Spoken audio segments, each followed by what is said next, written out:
welcome back to my channel. I just wanted to come on here and make this video. It's been a really long time since I've made a video like this, so I just wanted to come and make a video for you guys. I am right here with the fat man himself, right here with mama. Hi, say hi, say hi. Yes, good boy, good boy. Give me a kiss.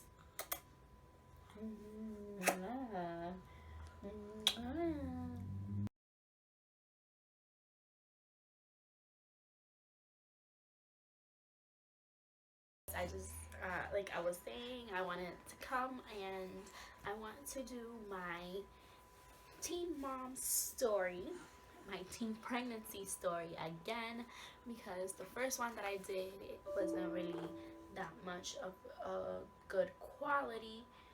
So yeah, I just wanted to come on here and make it again. So yeah, let's just get to it. Everything started. Where should I start? Okay, so me and Corey's father dated for 3 years, I want to say. We started dating in 8th grade. Sorry about that, that's my computer. So yeah, we started dating in 8th grade, and we dated for about like a year, and then we broke up, and then we dated again for 6 months, and then we broke up, and then dated again, and then we broke up again, and then junior year came along in high school, and we had broken up, and then we started talking again, and he was talking to somebody, and that somebody decided that she wanted to fight me because I was taking her man. So I got into a fight because of his father, and then after that, a couple days later was when I got pregnant. We had gotten back together, and we had unprotected sex, obviously, because here we have a fat man.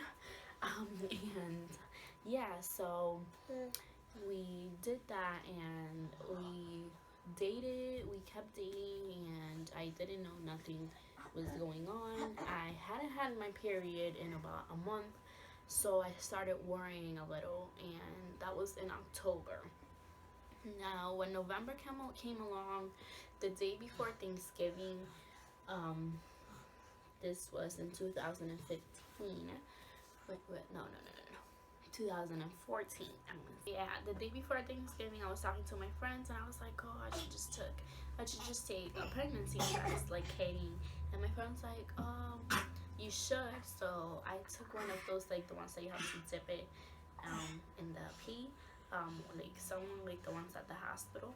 And I did that, and it came out positive right away. I took like 3 of those, and they all came out positive. And then my sister-in-law came home, and I asked her to buy me a first response and a clear blue test, and she did. And then I took one of the first response. Yeah, guys, I took one of the first response, and it came out positive. And yeah, I couldn't believe it. I was crying the whole night. The next day I had work. I went to work, and I was really sick. I felt really sick in the morning, because I didn't eat breakfast, and that was the beginning of my morning sickness. I really, what can I say? I couldn't believe it. And then I read online that you should really take the pregnancy test with the first pee in the morning. So that's what I decided to do with my clear blue. I woke up around 5 o'clock in the morning on Thanksgiving Day, and I took my clear blue test. It came out positive again. I was definitely pregnant. There was no doubt in it. So yeah, and then after that, I would say everything went really downhill. I was really sick, and that was on a Thursday. Thanksgiving was on Thursday, and I was really sick at work. Anything for Thanksgiving, I just ginger ale and lemon because I was so sick. Sorry guys, I'm gonna have to just. I didn't eat anything for Thanksgiving. I was just extremely sick. I didn't eat nothing. My mom started to notice some changes, so she was looking at me weird, and I decided not to tell. I had already told his father, and his father was like, "Don't worry, we'll get through it." We were really in love, so we didn't like he didn't take it as much of a hit as I did, I guess. I told my mom that following Monday when she was dropping me off at school. I told her that I was pregnant, and she's like, "Oh, I kind of knew it." She was really upset. She was really sad. And when I got home, she was at work, and I have to call her every day when I get home from school. So she had told me, she's like, "Oh, you need to figure out what you want to do. What's your plan now that you're pregnant and stuff?" And when she got home from school, like, we sat down and we talked. She basically just yelled at me the whole time. And yeah, she really was really disappointed. She really treated me really bad. She said really mean things to me, and yeah, it really hurt because you don't ever want your mom to say to you like, "Oh, I knew you were gonna turn out to be bad," or like, "I knew you were gonna turn out to do something stupid. I knew you were never gonna make it to college," and stuff like that. And it really hurt my feelings. But his father was always there for me, and I would have to. Then after that, like, me and my mom, she really looked down on me, I guess, and she really treated me bad. Like, every time she had a chance, she would make me feel bad. Like, she would say things that weren't right to say. Like, she would make jokes that really hurt my feelings and stuff like that. And after that, like, that Saturday, like, this all happened within weeks of each other. I told my mom on a Monday, and then that Saturday, me and her got into a really big fight because she didn't want me to be with the baby's father. So she was like, "Oh, if you're still gonna be with him, you can't live in my house. You're gonna have to leave." So I did leave the house. And then she called the police on me and said I ran away, and the police went to his house to get me, and I had to come back home. And then after that, me and my mom really never spoke, like, really talked to each other or anything like that. We were really just living under the same roof, just to say that we were living under the same roof, to be honest. And months went by, and me and his father were great. We were there. She didn't want him to go to my doctor's appointments with me or anything like that. So I didn't go to the doctors until I was 17 weeks. And yeah, I was 17 weeks pregnant when I went to the doctors for the first time. And I went, and they did an ultrasound, and it was so beautiful. It was like the most beautiful thing I've ever seen in my entire life, to be honest. I'll include a picture of the first time I ever saw him. After that, I would hang out with him a lot, with his father a lot, and we would just be really nice. After that, I started going to my doctor's appointment more regular. I used to go to a community center that we have here in New Jersey, and decided I wanted to go to the hospital where I was gonna give birth, and I started going there for at 18.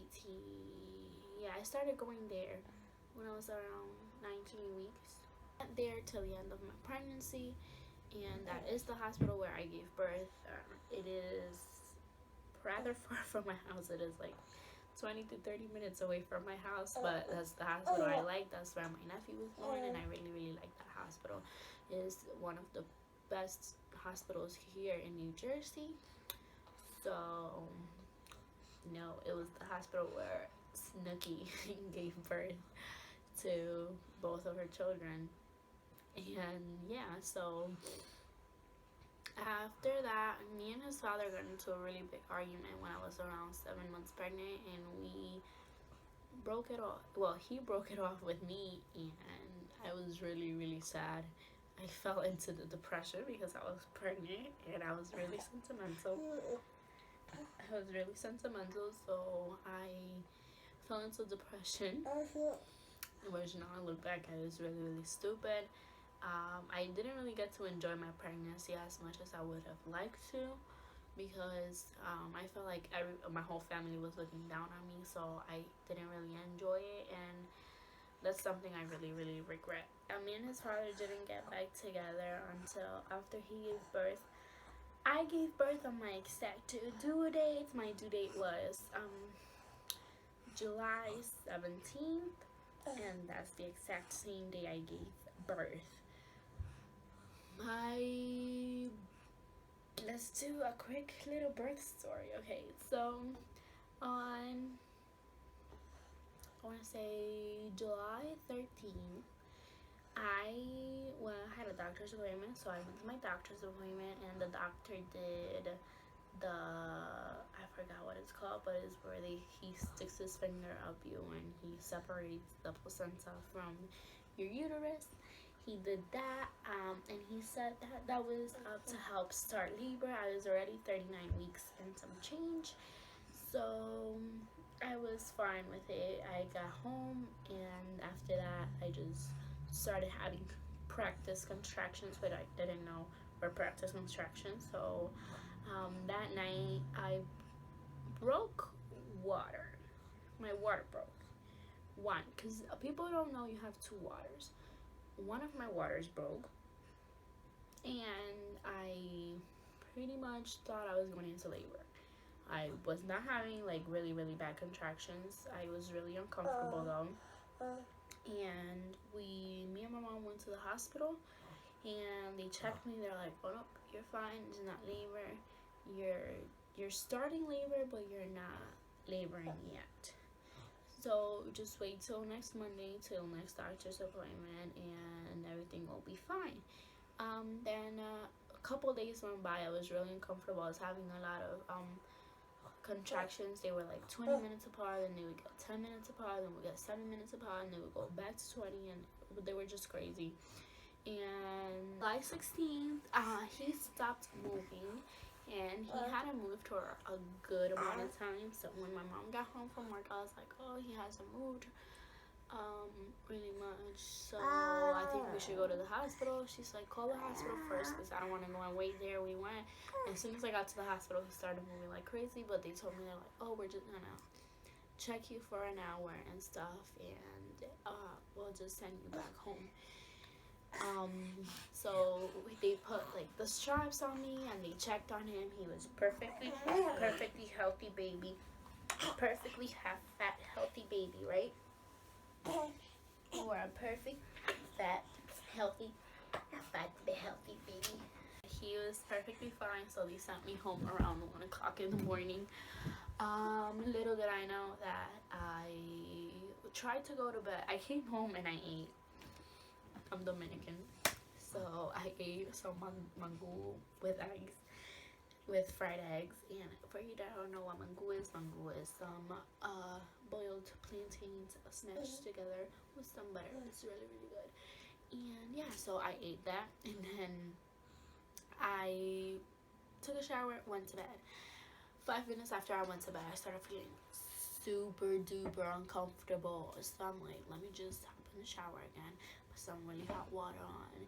And yeah, so I stood in the shower for 2 hours, from 1 o'clock in the morning to 3 o'clock in the morning, doing circular motions with really, really hot water, hitting my back because I started having really bad contractions. When 3:30 arrived, like 3:30 in the morning, I was like, "Nope, I can't take this anymore." I was crying. I couldn't take it. I woke up my mom, and I'm like, "Mom, I can't take it. We need to go. We need to go. We need to go right now, right now, right now. Let's go." We went to the hospital, and I was in labor. My contractions were about I want to say 4.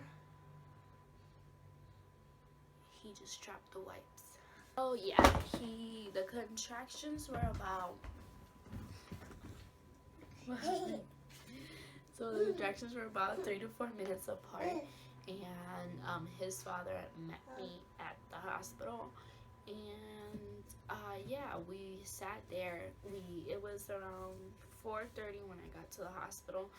No, it was 5 when I got to the hospital, 5 o'clock in the morning, and I was at the pet unit. They were checking me. My contractions were really, really, really bad. Like, in the meter, they would go over the 100. That's how bad they were. And every single time I would get a contraction, I would either pee myself, I would either throw up, or I was just a mess. And yeah, so what else? They had to give me morphine to calm my body down, because the contractions were a little bit too strong. And yeah, so they couldn't put the epidural on because I was at the pet unit, and at the pet unit they can't do that. You have to be officially admitted and then be in a labor and delivery room in order for them to give you the epidural. And I was at the pet unit for around 12 hours, because I was there from 5 o'clock in the morning until 4 p.m. And then at 4 p.m. they finally had a room available, and that's when they changed me to the room. As soon as they got me to the room, they gave me the epidural, and they told me to rest. So I rested, I fell asleep, I took a 3-hour nap. I woke up again at 7 o'clock, and the lady came. Mind you, all that time, I only went up to 4.5 centimeters. So they're like, oh, and how it's looking, we're probably going to have to give you we're probably going to have to induce you so you can start dilating faster. So she told me, rest up, and then I'll come check on you a couple of hours. When she came back to check me, I was 10 meters dilated. From 4 p.m. to 7 p.m., I dilated the rest. I was 10 meters 10 centimeters dilated, and she's like, well, you're ready to push. His head is right there. And they lowered my epidural. Like, well, they started bringing everything in, and I couldn't believe it. I was like, oh my god, it's really about to happen right now. I'm gonna start pushing. They brought everything in. They called my mom in. My mom and his father were in the room when I gave birth, and I did about 3 practice pushes and 2 regular pushes, and he was out. He was good. He was beautiful. I was crying. It was the most beautiful moment I have ever lived all my life. I can't even explain how amazing it was. I did skin to skin with him right away, and I mean, it was one of the most beautiful moments I've ever lived in my life.